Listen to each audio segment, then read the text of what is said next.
회의를 하나라고 하니까 확 사람들이 웃습니다. 또 한 분이 들어오시면서 우리가 미소로서 이렇게 회의하는 회의실이라고 합니다. 미자가 웃음 미자죠. 그러니 사람들이 다 흥겹게 회의를 아주 즐거움으로 할 수 있게 되었습니다. 오늘도 우리가 부활절 이후의 둘째 주간입니다. 정말 웃음 가득히 시작되는 한 주간이 될 수 있기를 바랍니다. 우리 하형용 목사님이 쓰신 책 가운데 그 P31이라고 하는 책입니다. P31. 그 책 제목이 의미가 잘 전달되지를 않지 않습니까? 이 책의 내용은 프라벌즈, 잠언 31장을 자기 자신이 체계하고 또 잠언 31장에서 회사를 운영하는 원리를 배워서 이 비즈니스 목회를 하는 목사님이십니다. 사업가고 목사님이신데 앞으로 미래의 사회는 우리가 교회에서 예배하는 성도가 아니라 우리 직장 속에 깊게 파고 들어가서 이젠 비즈니스 목회를 해야 되는 시대가 온다라고 하는 것을 소개합니다. 자기 자신은 목회자의 아들로 태어났습니다.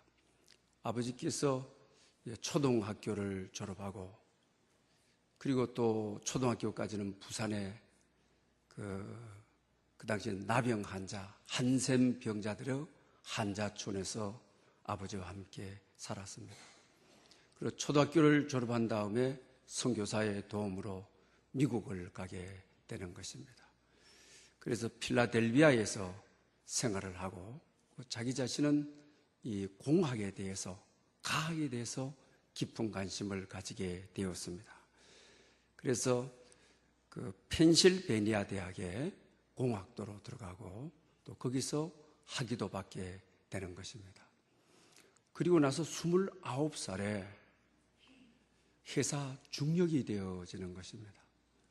29살에 이 신개념 주차장 설계 회사에 워크사에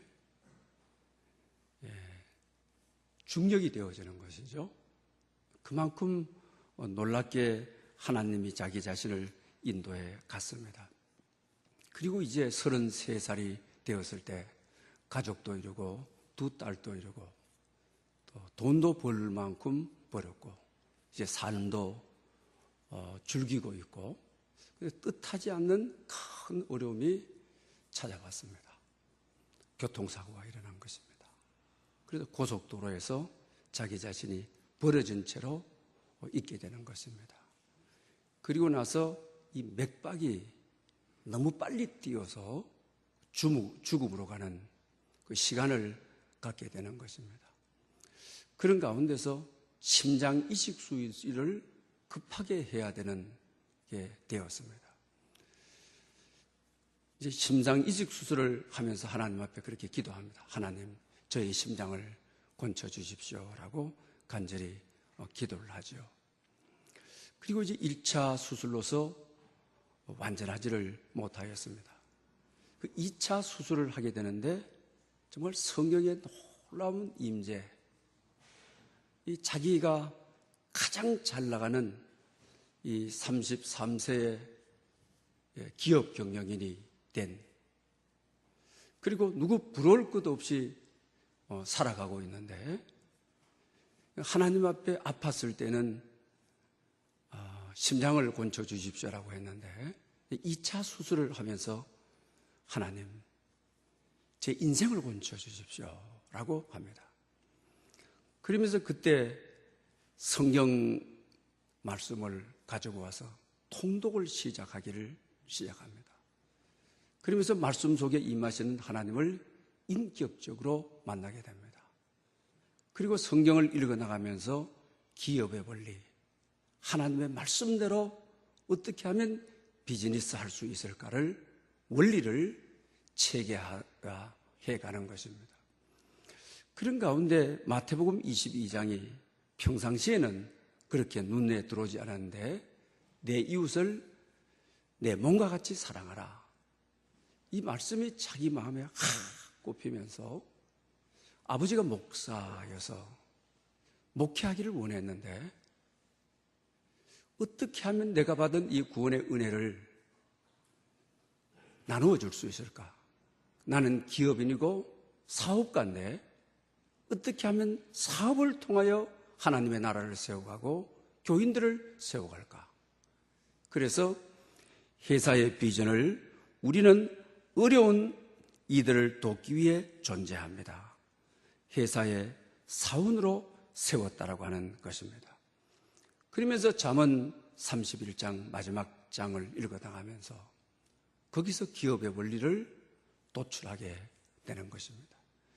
그리고 나서 자기 자신이 팀 하스라고 하는 신개념 주차장을 시작하게 되는 것이죠. 그리고 미국인들 가운데 대학을 졸업하고 많은 이들이 이 회사에 들어가기를 소망한다고 하는 사실입니다. 그래서 오바마 연방 행정부 때 건축과학 관련 백악관 자문위원을 지내게 되는 것입니다. 그리고 좀 꽤 오래됐습니다만 KBS 글로벌 성공 시대에서 이분을 소개했던 것입니다. 그러면서 이분은 정말 내가 약할 때 성령 하나님이 도우시고 또 성령의 하나님이 오셔서 나를 이끌어 가셔서 역사를 이루었다. 오늘 본문에 성령도 우리의 연약함을 도우신다. 성령님은 우리가 실패했을 때, 우리가 어려웠을 때, 좌절했을 때 오셔서 우리를 도우시는 영이라고 하는 것입니다. 오늘 이 하영용 목사님처럼 정말 인생의 사경을 헤매고 인생의 위기를 당했을 때 그때 성령 하나님께서 오셔서 성령 하나님의 강력한 임재가 자기 육체의 아픔에 임하면서 성령의 도우심을 경험하고 새 사람이 되어서 그는 놀랍게 오늘 이 시대에 쓰임받고 있다고 하는 것입니다. 그래서 오늘은 성령님 연약함을 도우심이라는 제목으로 말씀을 드리려고 합니다. 여러분, 성령님이 우리를 도우신다. 정말 우리는 든든한 삶을 살아갈 수 있는 확신을 주는 말씀이라고 하는 것입니다. 원래 성령님은 여러분들이 잘 아시는 대로 우리가 하나님의 자녀된 것, 하나님의 양자된 것을 보존하시기 위해서 우리 마음에 오신 영이라고 하는 것입니다. 우리 마음에 오셔서 이제 그 성령 하나님은 우리를 도와가시고 우리를 인도해 가신다고 하는 것입니다. 그래서 오늘 읽어드린 본문 26절에도 성령님은 우리의 연약함을 도우시는 영이라고 말씀하고 있는 것을 보게 됩니다. 이건 얼마나 놀라운 은혜인 것입니까? 우리가 인생을 살다 보게 되게 되면 주저앉을 때 있죠. 실패할 때 있죠. 연약할 때 있죠. 병들 때 있죠. 그러나 낙심하지 않는 것은 성령도 우리를 도우시는 영이라고 분명히 말씀하시니 약할 때 도와주시는 성령님이라는 사실을 잊어서는 되지 않겠습니다. 그러면 성령님은 구체적으로 우리의 어느 분야를 돕느냐 하는 것입니다. 그것은 첫 번째로 우리의 기도를 도우신다고 하는 것입니다. 오늘 본문에서 특별히 우리가 귀를 기울이고 들어야 될 것은 우리의 연약함을 도우시는데 말할 수 없는 탄식으로 우리를 위하여 간구하시느니라. 우리를 위해서 통곡을 하면서 우리의 기도를 들어주신다. 이렇게 말씀하고 계시는 것을 봅니다. 그리고 27절에 가서는 후반절에 가서 성령님은 하나님의 뜻을 아시고 하나님의 뜻을 따라서 우리를 위해서 강구하시는 분이라고 이야기하고 있습니다.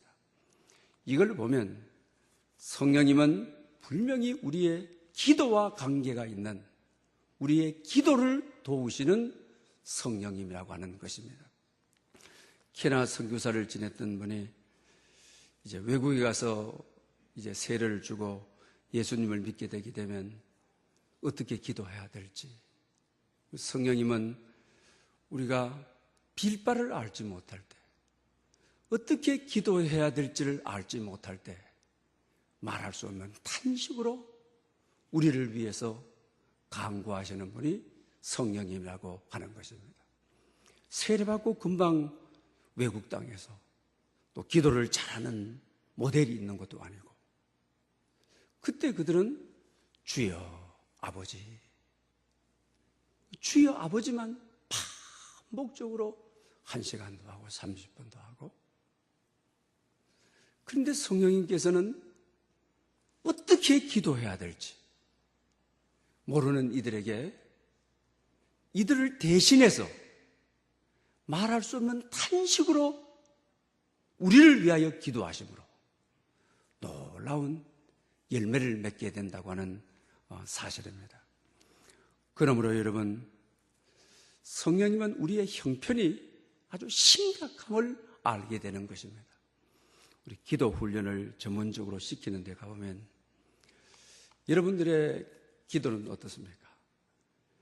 여러분의 한 기도를 며칠 후에, 한 달 후에, 아니 1년 후에 들어보게 되게 되면 부끄럽고 창피하고, 내가 이 정도의 기도인가? 자기 기도를 해놓고 세월이 좀 지난 다음에 자기 기도를 들으면 내가 높아지기 위해서, 내가 대접을 받기 위해서 내 자식, 내 손자, 내 집안, 내 나라, 내 민족 전부 다 나에게만, 하나님의 나라에 대해서 조금도 관심 없는, 부끄럽고 창피하고 이런 것이죠. 그래서 성령님께서 내가 내 기도를 해놓고 세월이 좀 지난 다음에 녹음을 들어보게 되면 부끄럽다, 이것밖에 안 되는구나. 내가 내 기도에 대해서 그러는데 우리의 마음을 아시는, 성령의 생각을 아시는 그 성령님께서 우리의 기도를 들었을 때는 뭐 더 하지 않겠습니까? 뭐 그것밖에 안 되나? 그 정도밖에 기도를 못하나? 우리는 내 방법대로, 내 방식대로 기도를 했습니다. 그대로 가게 되면, 그 기도로 가게 되면 죽음의 길을 가고 있습니다.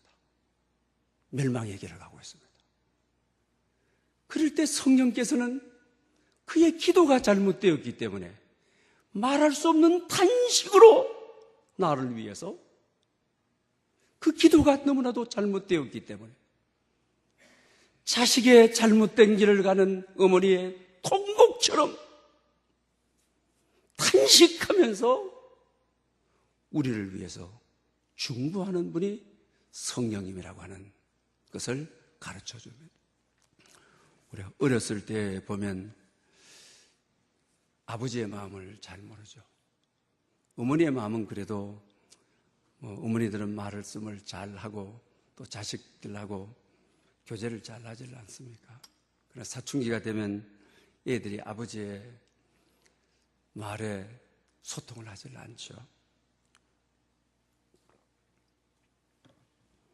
때로 실패하고 또 학업에 실패했거나 반드시 성공해야 될 일에 실패했거나 직업에 실패했거나, 그러면 여러분 가장 의식되는 것이 누구입니까? 아버지이죠. 아버지를 만났을 때 면목이 없죠. 죄송하죠. 근데 아버지 앞에 나타나게 되면 아버지는 아주 당연하게 자식을 대합니다. 그리고 나서 며칠이 지난 다음에 자기 자신은 이거 뭐 아버지가 태연하게 대하시네. 나를 이렇게 태어나니까 나도 마음이 태어나고 괜찮다 라고 생각하죠. 며칠이 지나면 엄마가 끌죠. 야, 며칠 동안 너 아빠가 잠을 못 주무셨다. 큰아들이 저렇게 실패해서 내색을 하게 되면 좌절할까봐, 힘들어할까봐 태연하지만은 그의 미래를 생각하고 그의 가야 될 길을 생각하고 그가 뭘 해서 먹고 살 것을 생각하고, 아버지는 아들 앞에서 상처가 될까봐 말하지 않지만 며칠을 밤잠을 못 자고 아파하는 것이죠. 자식이 나중에 철이 들어서는 아버지의 마음을 알죠. 순간적으로 나타내진 아버지를 이해하게 되어지는 것이죠. 그 세월이 지나고 나게 되면 아버지의 마음을 너무 몰랐구나.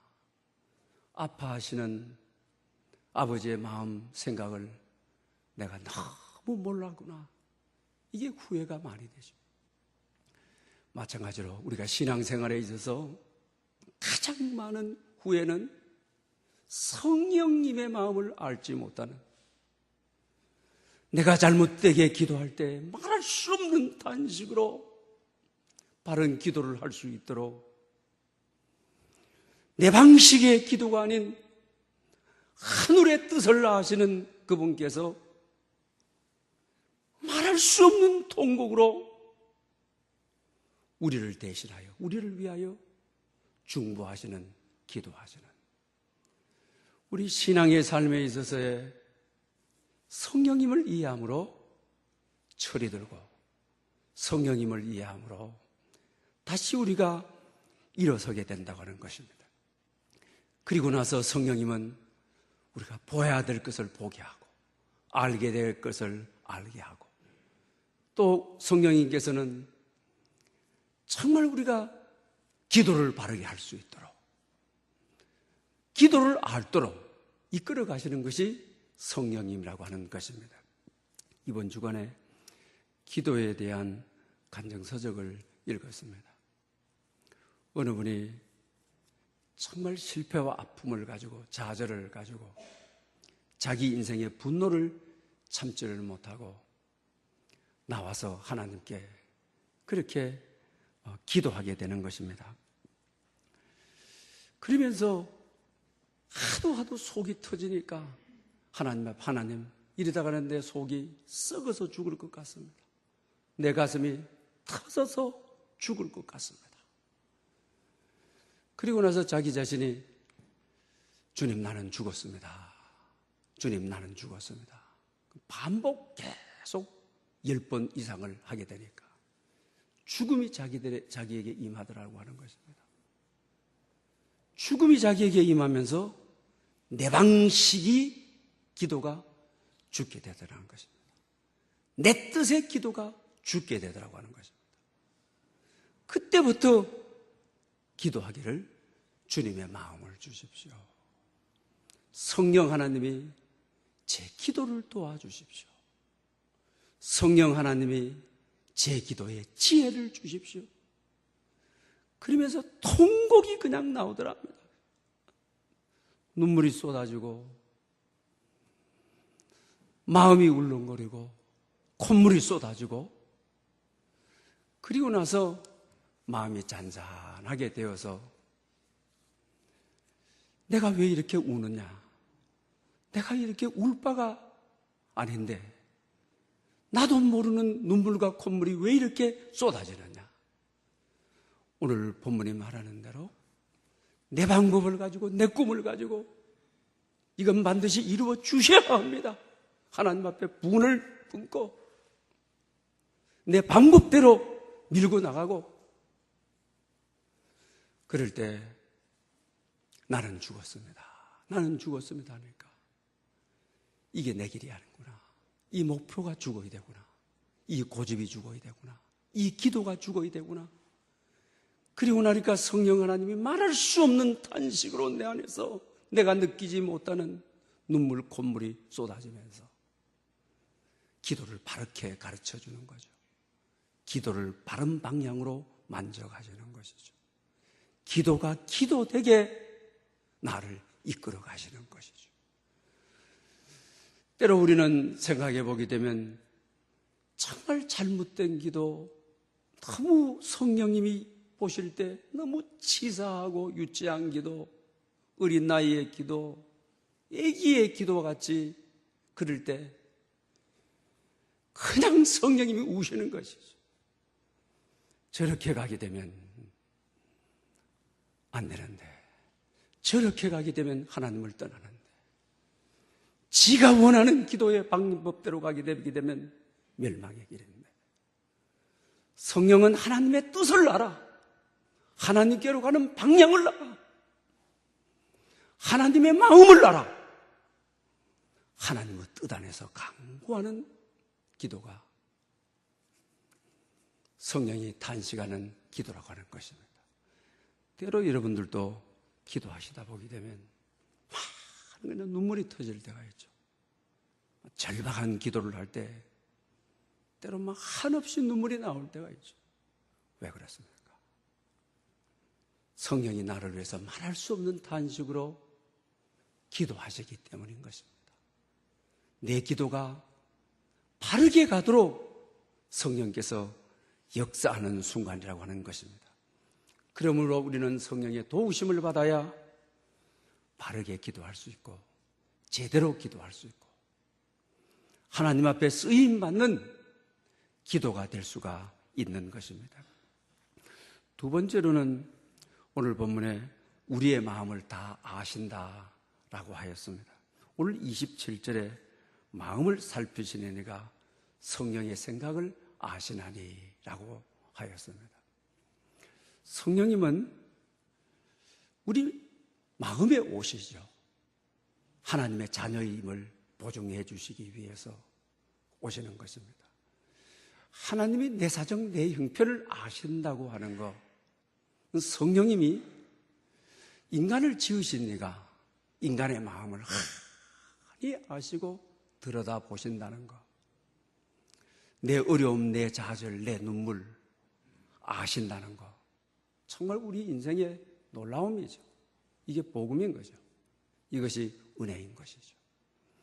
우리가 시편 19편을 읽다 보게 되면 다윗이 하나님께 내 입의 말과 마음의 묵상이 주님 앞에 연락되기를 원하나이다. 할렐루야.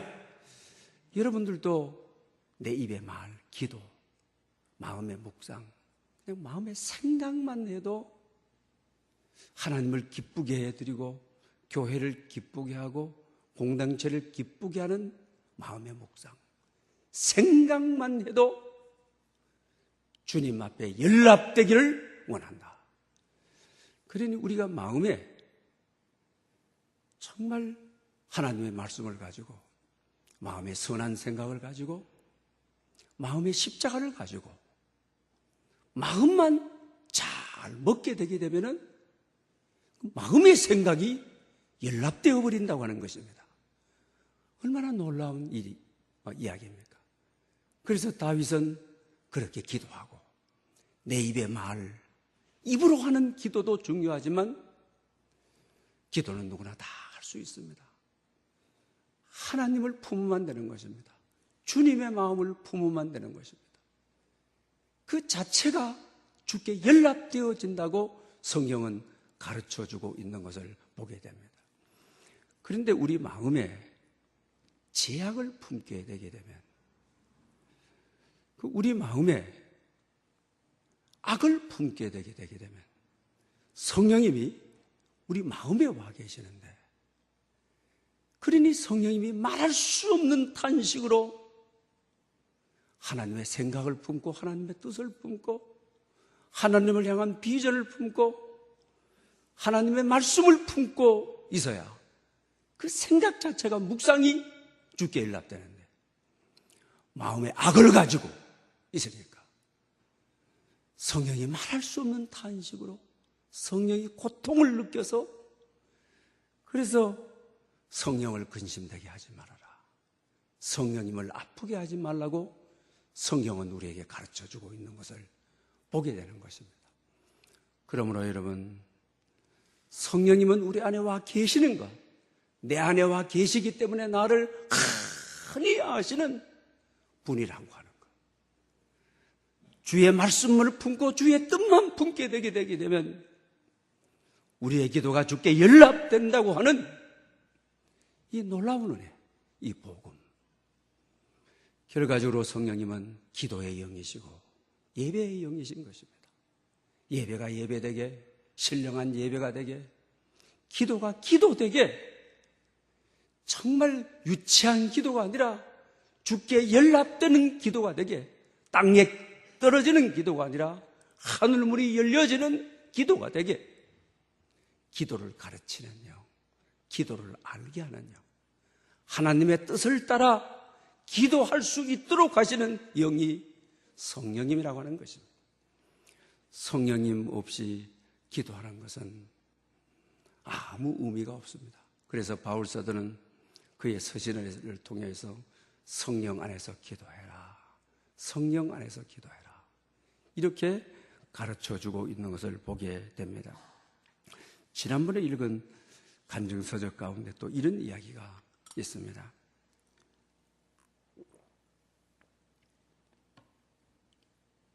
목사의 아들로 태어났습니다. 아버지 목사가 너를 위해서 서원하였다고 합니다.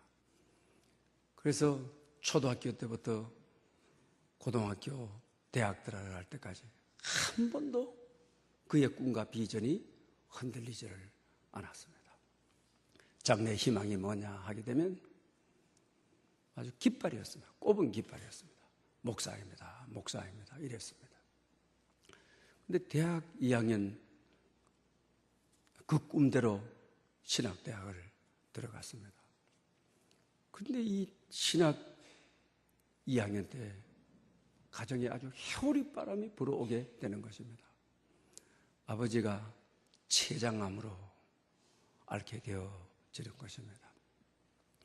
목사인 아버지가 병상에 누워서 교인들과 함께 기도하면서 아픔을 경험합니다. 그러면서 아버지가 하나님, 나를 더 크게 쓰기 위해서는 이 고통을 이기고 하나님이 치유해 주십시오. 그리하지 아니하실지라도, 주님께서 치료해 주시지 않는다 할지라도 주님이 오늘이라도 나를 부르면 찬송하며 주님께 가겠습니다. 그런 아버지가 존경스러웠습니다. 생명을 구걸하지 않고 주님의 뜻 앞에 맡기는 아버지가 부러웠습니다. 자기 자신도 아버지를 살려달라고 간절히 기도했습니다. 그러나 자기 기도와는 다르게 아버지가 세상을 뜨게 되었습니다. 그리고 아버지가 섬기던 강대상에 와서 엎드려서 떼굴떼굴 굴면서 우리 아버지가 죽었기 때문에 하나님, 당신은 계시지 않습니다 하고 교회를 떠버렸습니다. 신학교도 그만두고 그랬습니다. 그리고 야간 업소를 들어가서 그냥 육체의 정욕을 따라 마음대로 살았습니다. 경험해보지 못하였던 거 교회 안에서만 크다가 너무 세상에 깊게 빠지고 말았습니다. 그때 정신을 차리고 보니까 내 이대로 가면 안 되겠다. 군회를 지원회를 해가지고 군으로 도망을 갔습니다. 그런데 군에서 배정이 되는데 헌병조교 군생활 하시는 분들, 그 당시 헌병들 군기가 굉장히 했죠. 정말 무서운 것입니다. 근데 이것으로 끝나지 않습니다. 군대 가니까 막 하는 일마다 어려워지고 하는 일마다 죽음이 자기를 기다리고 있습니다. 왼쪽 무릎에 연골이 전부 파쇄되어 버렸습니다. 그래서 국군 통합병원으로 실려가서 수술을 받게 되어지는데 마취를 시켰는데 마취가 말을 안 듣습니다. 수술하기 전에 다 끝나지도 않았는데 마취가 깨어버린 겁니다.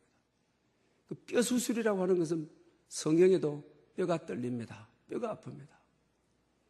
뼈 속에 신경이 지나기 때문에 얼마나 아픈지 모릅니다.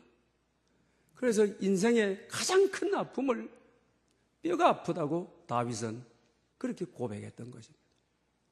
그런데 그리고 수술하고 나서 항생제를 먹어야 되는데 부작용이 일어나서 항생제도 먹을 수가 없는 것입니다.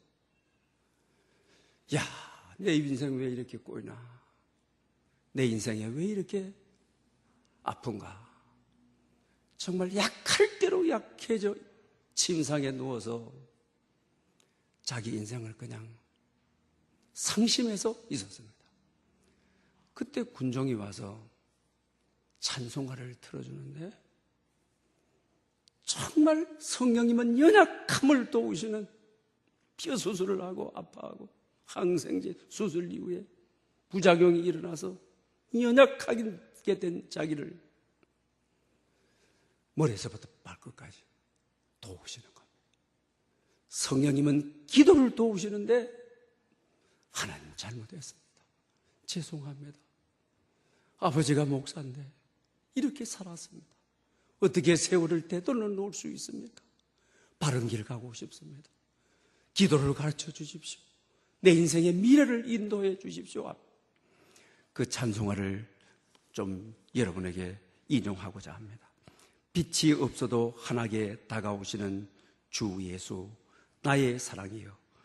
음성이 없어도 똑똑히 들려주시는 주 예수, 나의 사랑이여.